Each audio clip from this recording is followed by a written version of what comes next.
So I'll just come back to you after 5 or 10 minutes.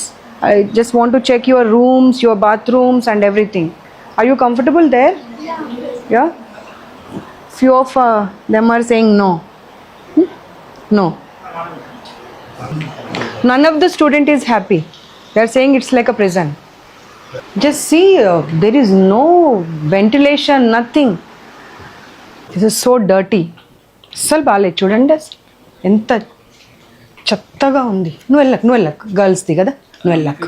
ఇలా బంధించి పెడితే పిల్లల్ని చదవమని ఎలా చదువుతారు వాళ్ళు?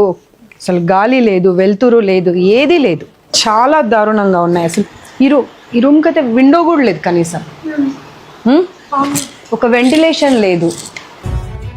మన ఇంట్లో అలా ఉంటామమ్మ మనం?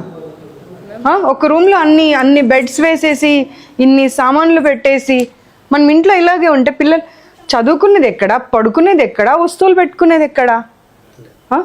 No bathroom has even single exhaust fan.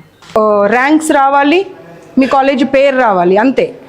అంటే 1,00,000 మంది చదువుతుంటే ఒకరికి ర్యాంక్ వస్తే ఆ ఒకరి ర్యాంక్ మీద మనము ఇన్స్టిట్యూషన్ని రన్ చేయాలి. రూమ్లో గాలి వెళ్తురు ఉండదు, బాత్రూంలో ఎగ్జాస్ట్ ఫ్యాన్ ఉండదు. ఒక చిన్న గీజర్ పెట్టి పడేశారు, అది కూడా జస్ట్ 2 లీటర్స్ది. 2 లీటర్స్ అది 1 లీటరా? అన్నీ అక్కడే డంప్ చేసేసుకొని అక్కడే పడుకోవడం, అక్కడే డంప్ చేయడం, అదే గాలి పీల్చడం, అదే గాలి వదలడం.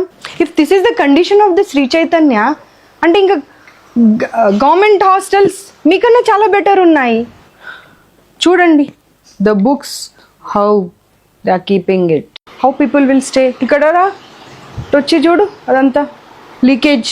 అమ్మ వీళ్ళు మనుషుల పశువుల? అమ్మ ఒక్క సమాధానం ఇవ్వమ్మ నాకు నువ్వు. వీళ్ళు మనుషుల పశువుల? పశువుల రూమ్లో కూడా మనం ఇంత దారుణంగా పెట్టామమ్మా. అది కూడా ఎంత మురికి చెత్త. అదిగో రా బాబు ఇక్కడ రా. అసలు ఊడవడానికి కూడా అవ్వట్లేదు, డస్ట్ బట్టి ఉన్నాయి మొత్తం వస్తువులు కూడా అన్నీ. ఎందుకంటే ఊడ్చే ఆప్షనే లేదు కదా. ఇప్పుడు పిల్లలు ఒక్కరు కాదు, మొత్తం టోటల్ పిల్లల్ని తీసుకొచ్చి ఇక్కడ నిలబెడతాను. ప్రతి ఒక్కరు ప్రాబ్లం ఉందనే చెప్తున్నారు. కిడ్నీ ప్రాబ్లం వచ్చింది, అపెండిసైటిస్ ప్రాబ్లం వచ్చింది. ఇంకొక అమ్మాయికి అయితే అసలు అది ఏం చెప్పాలో కూడా తెలియలేదు. ఫుడ్ డైజెషన్ కాక ఆమెకు ఒక లంప్ లాగా అవుతే దాన్ని సర్జరీ చేసి తీశారంట.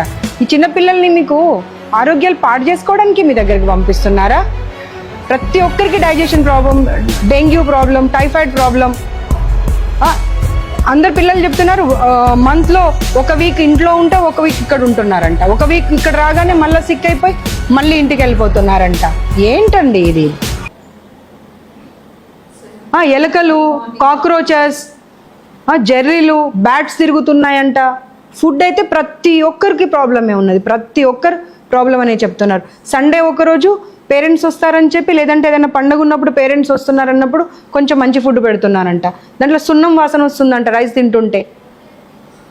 రైస్లో దోమలు వస్తే మీరు అంటారంట ఏమవుతుందమ్మా తిను అని. ఇప్పుడు దోమలు తీసుకురండి కొన్ని, అన్నంలో కలిపి ఆ మ్యామ్కి పెడదాం, మీరు తినాలి ఇప్పుడు నా ముందు దోమలు అన్నం. మిమ్మల్ని అసలు ఇంకొకసారి ఏ ఇన్స్టిట్యూషన్లో పని చేయకుండా చేస్తా నేను. సిక్ అవుతే కనీసం రూమ్కి పంపించారంట, పేరెంట్స్ని మదర్ని అలౌ చేయరంట.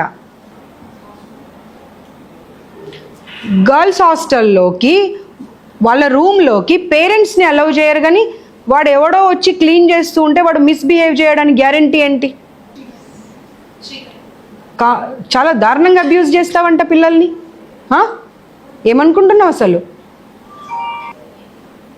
ఒక్కరిద్దరు చెప్పడం కాదు, నీవు ఎవరో అయితే నాకు తెలియదు కదా. నీ పేరు ఎలా తెలుసు నాకు? మీ ఇద్దరు పేర్లు ఎలా తెలుసు నాకు? Take suo motu and tweet it, immediately tweet it. లేదు sir, it is not excusable sir. You can't play with the ఇంతమంది చిల్డ్రన్ లైఫ్తోనే ఆడుకునే అటువంటి అధికారం మీకు ఎవరు ఇవ్వలేదు. ఒక అమ్మాయికి ఇక్కడికి వచ్చి స్కిన్ ప్రాబ్లం వచ్చి ఇక్కడ చాలా ప్రాబ్లం అవుతే నడవలేని పరిస్థితిలో ఉంటే ఎవరిదో ఒకరు వెహికల్ మీద ఎక్కించుకొని వెళ్తారా, లేకపోతే నడిపించుకుంటూ వెళ్తారా? అమ్మాయికి అక్కడికి వెళ్ళి సెలైన్ ఎక్కిస్తే 21 times వామిటింగ్ చేసుకుందంట విదిన్ హాఫ్ అన్ అవర్. రెండు గ్లూకోజ్లు ఎవరైనా 10 నిమిషాల్లో ఎక్కిస్తారా? మీరు ఎన్ని గంటలకు వెళ్ళారు, ఎన్ని గంటలకు వచ్చారైతే రికార్డు ఉంటుంది కదా, అక్కడ వెళ్ళి చూద్దాం అవన్నీ. ఒక అమ్మాయి చనిపోయిందని నాకు ఇన్ఫర్మేషన్ వచ్చింది అవతల బిల్డింగ్లో, అందుకని వచ్చా నేను. వాళ్ళ పేరెంట్స్తో మీరు అండర్స్టాండింగ్ చేసేసుకొని బయటకు రాకుండా దాచేశారు. మీకు జిహెచ్ఎంసీ 2 lakhs ఫైన్ ఎందుకు వేసింది మరి? పీరియడ్స్ టైంలో నువ్వు ఒక లేడీని మధ్యలో ఆ పిల్లల్ని ఒకసారి పైకి వెళ్ళనివ్వాలనేది కామన్ సెన్స్ లేదా? కామన్ సెన్స్ లేదా అమ్మా మీకు? వాళ్ళంటే మగవాళ్ళు, వాళ్ళకి తెలీదు. అంటే వీళ్ళు చెప్పిన వాళ్ళందరూ పిచ్చోళ్ళ? ఒక అమ్మాయికి సర్జరీ అయిందంట తెలుసా? అపెండిసైటిస్ అయింది చాలామందికి, పీసీఓడి ప్రాబ్లమ్స్ స్టార్ట్ అయినాయి, టైఫాయిడ్, మలేరియా, డెంగ్యూ. అది ఇంకా ఎంత క్లోజ్లో ఉంది? వీళ్ళు క్లోజ్ చేసిన బిట్. ఒక ఆడ మనిషి అయ్యుండి అసలు ఆడపిల్లల బోల్ట్ ఎందుకు పెట్టరండి రూమ్లో? బట్టలు ఎలా మార్చుకుంటారు పిల్లలు? బోల్ట్స్ ఎందుకు లేవు చెప్పండి సార్? బట్టలు ఎలా మార్చుకోవాలి పిల్లలు? శ్రీ చైతన్యలో వేస్తే మా పిల్లల భవిష్యత్తు బాగుంటుందని చెప్పి ఆస్తులు తాకట్టు పెట్టి తెచ్చి మీ దగ్గర వేస్తున్నారు వాళ్ళని. ఇప్పుడు మా ఊరు అమ్మాయి ఉంది, ఒక అమ్మాయి అక్కడ తెలుసా? అమ్మాయి చెప్తుంది, మా పరిస్థితి అసలు మేము 3 లక్షలు కట్టే పరిస్థితి మాది లేదు, కానీ ఇక్కడ వేస్తే మా లైఫ్ బాగుంటుందని మా పేరెంట్స్ మమ్మల్ని ఇక్కడ వేశారు అని. 181 any number, you have any problem. నేను వచ్చి వెళ్ళిన తర్వాత ఏమైనా ఇబ్బంది పెడుతున్నారు అనిపించినా సరే ఇబ్బంది పడకండి. Just call to these numbers, will come back and will take care of you. ఇంకొకటి ఉంటుంది కానీ అది చైల్డ్ మ్యారేజ్ గురించి 1098ది. This is not required for you I think. So అదొకటి. ఈ రెండిట్లలో ఏ నెంబర్ చేసినా సరే మీకు ఏ ఇబ్బంది అయినా సరే ఫ్యూచర్లో కూడా to your friends also you can pass on that number. ఇంకా ఎక్కడన్నా వేరే హాస్టల్స్లో ఉన్న వాళ్ళు, వేరే ఇన్స్టిట్యూషన్స్లో ఉన్న వాళ్ళు ఏదైనా ప్రాబ్లం అవుతుంది అన్నప్పుడు ఆ 2 numbers మీరు కాల్ చేయవచ్చు.